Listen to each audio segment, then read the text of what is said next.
Challenging star Darshan ಇಂದು ಬೆಳ್ಳಂಬೆಳಗ್ಗೆ ಕುಟುಂಬ ಸಮೇತರಾಗಿ ನಾಡದೇವತೆ ಚಾಮುಂಡಿಯ ದರ್ಶನ ಪಡೆದಿದ್ದಾರೆ.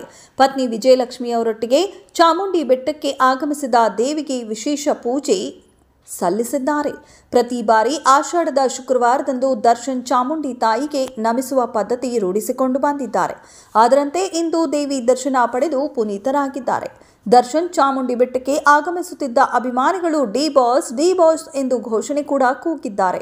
ಇನ್ನು ದರ್ಶನ್ಗೆ ಪತ್ನಿ ವಿಜಯಲಕ್ಷ್ಮಿ ಹಾಗೂ ಸಹೋದರ ದಿನಕರ್ ಕೂಡ ಸಾಥ್ ಕೊಟ್ಟಿದ್ದಾರೆ. ಇಂದು ಚಾಮುಂಡೇಶ್ವರಿ ತಾಯಿಗೆ ಲಕ್ಷ್ಮಿ ಅಲಂಕಾರ, ಹೂವು, ಬಳೆ, ತೋತಾಪುರಿ ಮಾವಿನಕಾಯಿಯಿಂದ ಅಲಂಕಾರ ಮಾಡಲಾಗಿತ್ತು. ದರ್ಶನ್ ಆಗಮಿಸಿದ ವೇಳೆ ಸಾಕಷ್ಟು ಮಂದಿ ಅಭಿಮಾನಿಗಳು ಅವರನ್ನ ಕಾಣಲು ಬಂದ ಕಾರಣ ದೇವಾಲಯದಲ್ಲಿ ನೂಕುನುಗ್ಗಲು ಕೂಡ ಉಂಟಾಯಿತು. ಆಷಾಢ ಶುಕ್ರವಾರವಾಗಿರೋದ್ರಿಂದ ಸಾಕಷ್ಟು ಸಂಖ್ಯೆಯಲ್ಲಿ ಭಕ್ತರು ದೇವಿ ದರ್ಶನ ಪಡೆಯಲು ಆಗಮಿಸುತ್ತಿದ್ದಾರೆ. ರಾಜ್ಯದ ಮೂಲೆ ಮೂಲೆಗಳಿಂದ ಆಗಮಿಸಿರುವ ಭಕ್ತರು ಸರತಿ ಸಾಲಿನಲ್ಲಿ ನಿಂತು ಚಾಮುಂಡಿ ತಾಯಿಯ ದರ್ಶನ ಪಡೆಯುತ್ತಿದ್ದಾರೆ.